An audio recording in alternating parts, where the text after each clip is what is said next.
Salut à toi, ravi de te retrouver dans l'épisode numéro 52 de mon projet Life eSport. Mon prénom à moi c'est Andy, je suis ton coach fitness et chaque jour je t'accompagne pour te donner mes meilleurs conseils, les conseils que j'utilise avec mes élèves en coaching et je t'en fais profiter pour que tu puisses toi aussi également atteindre les objectifs que tu t'es fixés cette année.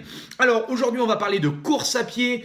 En ce moment je prépare pas mal de personnes soit dans mon club ici à Dijon ou également en ligne via internet. Je prépare des gens à faire des courses d'obstacles. Je t'en parlerai aussi dans d'autres vidéos. J'ai plein de choses à te dire par rapport à ça si tu es intéressé. Je prépare également des gens qui se mettent à la course à pied, qui préparent un 10 km, qui se lancent dans la course à pied. Ça peut être un 5, 10, un semi ou un marathon. Bref, il y a plein de choses intéressantes si tu veux te mettre dans la course à pied. J'ai fait déjà une vidéo sur la course à pied. Je crois que c'est l'épisode 22. Donc regarde un petit peu comment démarrer. Si toi aujourd'hui tu veux démarrer dans la course à pied, je te donne déjà quelques conseils. Donc tu peux regarder l'épisode 22. Aujourd'hui, je voudrais revenir sur le côté testing et te donner 3 tests qui moi me semblent intéressants que tu peux éventuellement aujourd'hui mettre en place. Alors, pourquoi faire des tests? Tout d'abord, les tests en fait c'est un point de repère. L'idée c'est pas d'évaluer, bien sûr qu'on va évaluer ton niveau physique quand je fais faire des tests à mes élèves, c'est pour évaluer leur niveau, mais en fait le niveau m'importe peu, c'est surtout en fait d'avoir un point de référence, un point A et l'idée et mon objectif en tant que coach c'est que s'ils sont ici, l'idée c'est de les amener forcément un peu plus haut et donc de les faire progresser. Et donc faire des tests, ça va réellement te permettre de savoir où tu te situes aujourd'hui au niveau de ta condition physique. Et si on parle de course à pied, eh bien, on va parler d'un indicateur clé qu'on appelle la VMA, donc la vitesse maximale aérobie. Si tu fais un peu de course à pied, tu dois à peu près connaître ce que c'est. Si tu sais pas ce que c'est pas très très grave. Je suis là pour te l'expliquer. Alors, cet indicateur, c'est que plus il est élevé, mieux c'est, d'accord ? Et je te reparlerai dans une autre vidéo où je te parlerai vraiment de tous les indicateurs clés intéressants pour la course à pied et autres. Et aujourd'hui, je voudrais vraiment me focaliser sur justement le côté testing. Alors le côté testing, ça va justement te permettre de te situer et de pouvoir justement avoir un élément de départ pour pouvoir ensuite programmer tes sessions d'entraînement. Parce que si tu ne sais pas ton niveau, si tu ne sais pas où tu es, ce que tu fais, ce que tu as, comment tu te sens, eh bien c'est très compliqué en fait de pouvoir élaborer une programmation. On va dire le feeling, aller courir comme ça, c'est déjà très bien. Je veux dire, si tu vas courir le dimanche, que tu vas te balader avec tes amis, avec tes collègues, avec tes enfants, avec ton mari ou ta femme, bref, c'est intéressant. Mais si tu veux réellement progresser dans la course à pied, il va falloir justement être un petit peu plus structuré et avoir des éléments de départ. Et le premier élément de départ, c'est de réaliser un test de conditions physiques. Alors, aujourd'hui, je vais t'en donner 3, d'accord. Ce qui est important vraiment à comprendre avant de faire ce type de test, et je dirais, je l'explique pas assez, mais je l'ai pas dit peut-être forcément dans d'autres vidéos, mais c'est d'abord de s'assurer auprès de ton médecin que tu es capable de faire une activité sportive, que tu n'aies pas de problème particulier. C'est important de savoir voilà, les antécédents médicaux. C'est vrai que je ne suis pas avec toi en face à face, donc c'est un peu compliqué de te donner justement des conseils par rapport à ça. Mais voilà, si aujourd'hui tu n'as pas repris d'activité sportive, la première chose, la première étape, c'est d'aller chez le médecin pour savoir, de te faire un petit check-up pour savoir si tout est OK. À partir de là, il y a 2 choses par rapport aux tests à savoir. Il y a 2 types de tests. Il y a les tests qu'on appelle maximaux et les tests sous-maximaux. Alors c'est très simple à comprendre. Les tests maximaux, on va aller vraiment au maximum de tes possibilités, au maximum de la machine, c'est-à-dire vraiment aller au bout. Et le deuxième type de test, c'est les tests sous-maximaux, c'est-à-dire qu'on ne va pas chercher à aller très très haut en termes d'intensité, mais par rapport à des différents tests qui ont été faits et pas mal de protocoles et de recul par rapport à ça, on va pouvoir te donner entre guillemets un indicateur de ta condition physique. Et moi, le conseil que je pourrais te donner par rapport à ça, comme je ne suis pas avec toi, comme je ne fais pas du coaching personnalisé avec toi, ce que j'aurais tendance à te dire, c'est de privilégier les tests sous maximaux. D'accord? Donc, on n'ira pas chercher justement des hautes intensités, surtout si tu n'as pas l'habitude de t'entraîner. Ce serait néfaste pour toi, ce serait néfaste pour ton corps et ta santé. Donc, pour éviter tout problème, les tests sous maximaux sont intéressants. Il y a un test sous maximal qui est vraiment intéressant que tu peux réaliser, on va dire, dans les clubs de fitness. Si aujourd'hui tu t'entraînes dans un club de fitness, tu as en fait des ergomètres, donc c'est toutes les machines de cardio training, donc style vélo, style tapis de course, tapis de marche, les elliptiques, bref, toutes les différentes machines qu'il y a généralement dans une structure de club de fitness. Chaque ergomètre, donc chaque appareil, a normalement une fonction test. D'accord? Donc si tu vois pas ce que c'est par rapport au tableau de bord et tout, eh bien tu demandes à une personne, à un professionnel qui est au sein même du club, et tu lui demandes de faire un fitness test. D'accord? Normalement, s'il est professionnel, il doit savoir ce que c'est.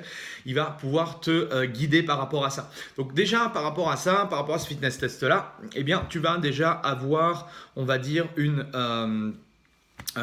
donnée intéressante, une estimation de ta condition physique, notamment une estimation de ta VMA, donc de ta vitesse maximale aérobique, qui te permettra ensuite de pouvoir créer tes propres sessions d'entraînement.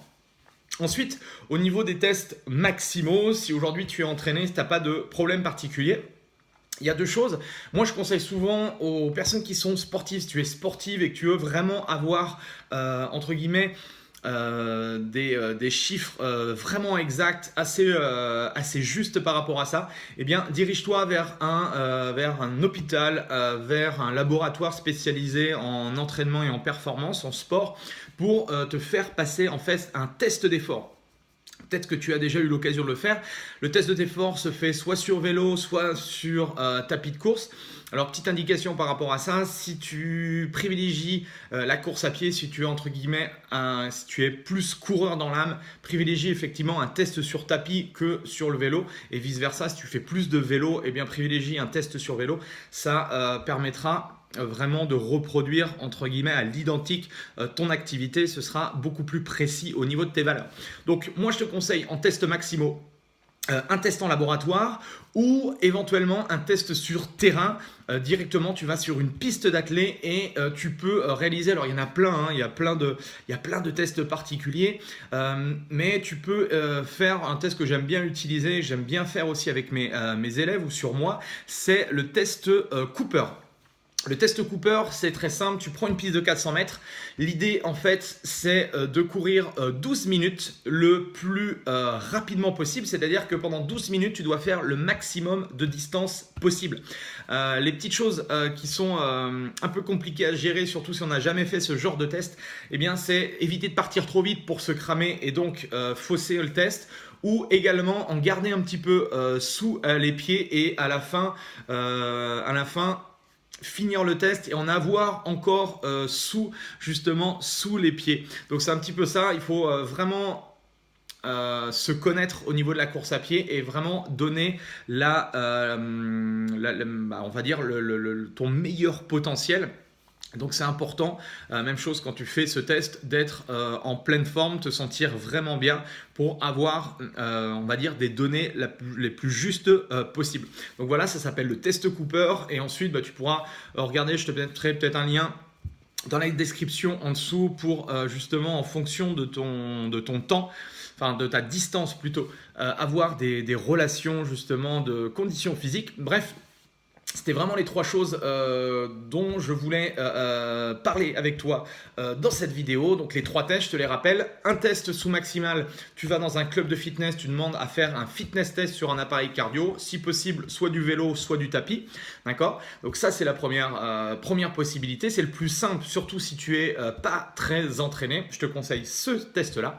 Si tu es entraîné, que tu as l'habitude de travailler à des hautes intensités, bref, tu as l'habitude de faire du sport, tu peux faire le mieux, c'est de faire un test en laboratoire, un test dans les hôpitaux ou dans des cliniques privées pour faire un test d'effort. D'accord? Tu demandes normalement un petit peu partout dans les plus ou moins grandes villes, tu peux trouver ce genre de choses.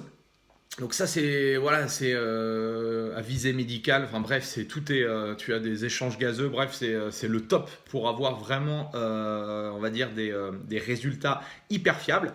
Et sinon, tu as le test sur terrain qu'on fait sur une piste d'athlée. Ça permet vraiment de pouvoir quantifier facilement.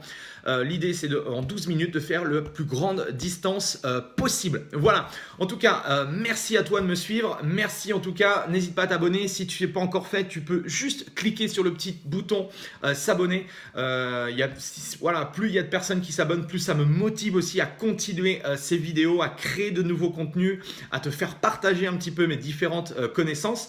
N'hésite pas aussi à partager cette chaîne à ton entourage, à des personnes qui seraient intéressées pour se remettre en forme, pour perdre du poids, pour justement être en meilleure santé, éventuellement pour reprendre la course à pied.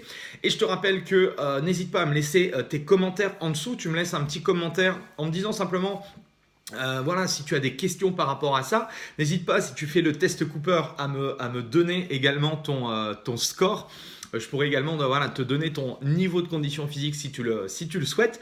En tout cas, merci de m'accompagner. Demain, on se retrouve pour deux nouvelles aventures. En tout cas, je te souhaite de passer une excellente journée et bon entraînement, bon test Cooper ou bon fitness test si tu es dans un club de fitness. J'attends ton retour et on se dit à demain pour deux nouvelles aventures. Allez, salut!